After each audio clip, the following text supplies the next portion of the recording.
A subscriber asked me if, and I can't pronounce the name, so I'll print it underneath here. Thanks for subscribing. First off, this is an Arctic Fox 27.5L. It's one of the smallest Arctic Foxes they make in a fifth wheel, not counting Fox Mountain, but so it's 4-season trailer, yes, to a certain extent. Any advertising you ever see always has some kind of catchy phrase, or up to, as low as. This is 4-season, built in the Northwest for the Northwest, is how they advertise for Arctic Fox. Now this trailer has a lot of features that it would certainly help you in sub-zero temperatures, like the furnace is 35,000 BTU. That was 5,000 more than our previous trailer, and we stayed warm in that. Now there's certain things you would have to do. You keep this water heater on if you have water, because there's valves that stick out that would have water inside them.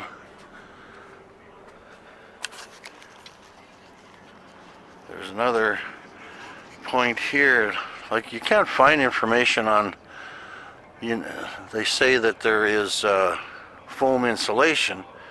It's 2 inches, that wall is 2 inches thick. The ceiling inside is 8 inches thick, and I believe they claim that is R18. Like, we're from Manitoba, Canada. We have R50 in our ceiling at home. They also have this type of, this is a window cover, thermal. So like an aluminum foil type thing with bubble wrap in the middle. It really keeps the heat out when we have the air conditioner on, or if the sun's beating on that window. Now another thing here, in the storage areas, this is how they look when they're full. There's no heat going in there that I'm aware of, except for on the other side there's some openings there that some heat might get inside. On this unit there's two 40-gallon propane tanks. Here's a little tip for you. This switches over automatically to another tank when your first tank runs out. But if you don't keep track of this, there's a meter here, but if you don't keep track, it'll run both of them out before you realize you're out of propane. So what I do, and it doesn't matter which way that valve is, because it'll transfer automatically. If this tank is the one we're running now, because the valve is pointing here, we shut this tank off, the valve on top here. So when this runs out, then I just come and switch this and open the valve. You open it nice and slow, otherwise you can get an air leak in there. Otherwise, and these things usually run out at night, because you're running heaters more at night, where we are anyways, because daytime it's in the 70-80 degrees, or Celsius to be at about 22 to all the way up to 33 during the day, but it can go down to below 32 here at night, although it's rare. But it has a couple times last year, which is another thing I want to talk to you about. On this side of the trailer, most of that is enclosed. Not much insulation in there. These doors are 1.5 or 1 1/8 inches thick with some styrofoam in them. But the problem is Sub-Zero is really water hoses. So if you don't unhook them below zero and drain them, they'll burst. And if they don't, then your valves might. Now, if you're dry camping, you certainly have a better shot at it, but if you're camping somewhere like this hose here stays stored in your bumper generally, and below zero, I mean, there's still some certain amount of moisture in that when you put it away. This one has end caps, and you got to think about, can you extend that when it's freezing? I'm thinking no. The valves here are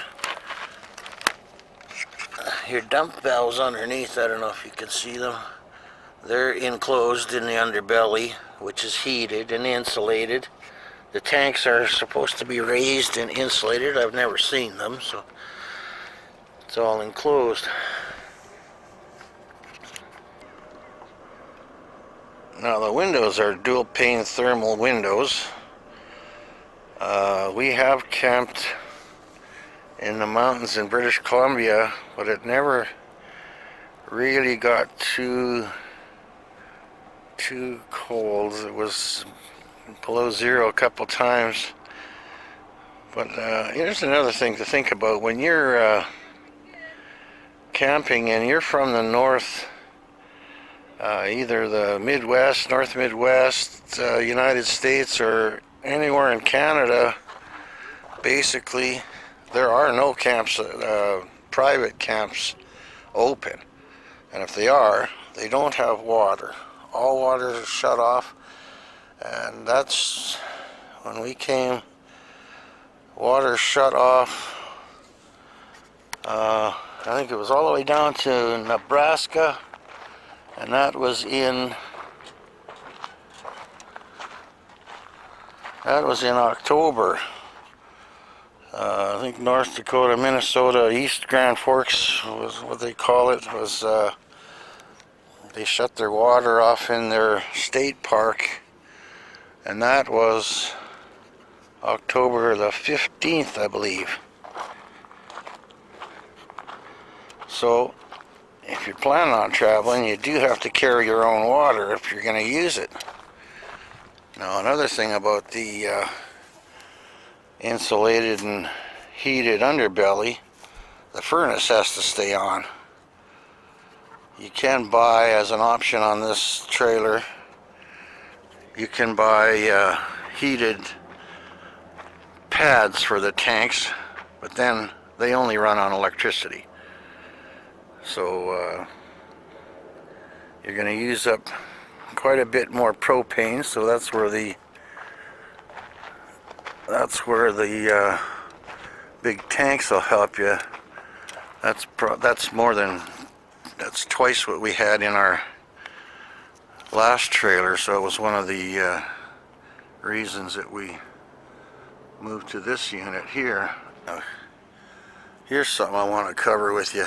If you're going somewhere where it's cold and it snows, and then it warms up, and then it snows and warms up at night when it's freezing, all the water on that slide cover there, because of the width of it, it droops inside, and then when it cools off again below zero or 32, that water turns to ice. So you better wait till it's either warm before you pull your slide in to leave, or you have to get up there and chip all that ice out of there. And believe me, I've done it. Okay, so I want to tell you, there's some other variables involved here when you ask about four-season or sub-zero camping. You have to get to your spot, and leave your spot. So if you've got, in some states, and I believe Canada too, some provinces, you're not allowed to have your propane on when you're traveling. We actually do, and then we run the fridge. But there are laws saying you can't do it, so anything enclosed or with water in it, depending on how long you're out, like you got full tanks of water, they're not going to freeze up for quite some time. But the hoses inside or pipes or plastic, they'll freeze if it stays frozen for a long time. So unless you either come and turn the heat on every now and then, or you just leave your propane on. I mean, those are other things to consider too when you're traveling, not stationary. I mean, inside even when you're if you have the air conditioner on, you can open your cabinet, stick your hands in there, it's warm in there, and vice versa. You come today, I checked when the sun was shining on our east side here. I went inside and put my hand in the cabinet and they were warm, and then I went and checked the cabinet on the west side and it was cool. So if you've got for any length of time things with water in them, jugs of anything that'll freeze, if it's in there long enough, it'll freeze. So even if you do stop somewhere and turn the heat on, the best thing to do is open up your cabinet doors and let them become the same temperature as your trailer. Now again, in answer to the four-season thing, it is to a point. The thermal windows, you get very little condensation in the trailer. So without thermal windows, running a heater, you'll get condensation even from breath, either from cooking with propane. The windows will all condense up, and then once your heat is off, they'll freeze. So you gotta make sure you try and wipe them down as best as you can before you go. If we ever tried this four-season thing back where we're from, 40 below zero, Fahrenheit or Celsius, you might last a little while in the trailer. Your water won't, I don't think. So we have sat in the trailer and watched things, because we bought this in February, and we were in British Columbia, so it really wasn't anything what's normal back home. So 40 below, if you're going somewhere, I would say don't ever put water in it. Don't know how you're going to flush your toilet. You pretty much have to have a portable one. You can buy them at any department store, basically Walmart. If you're in Canada, Canadian Tire. In the States, there's numerous places to get that sort of thing. But yeah, so there's a lot of things to consider. Temperatures, where you're going to be. Some state parks in the United States, even in the north, are open for skiing and cross-country skiing and things like that. But whether they're campsites, you'd really have to look into that. Even in Arizona here, in some sections of where there's altitude, like around Kingman, I think it's called, some of those parks we went to were closed for the season because they're up around I believe 8,000 feet or so, and it snows, so they don't, they're just not open. So there's a little bit of what I know on it, and I hope I answered your question somewhat, and I hope it helps.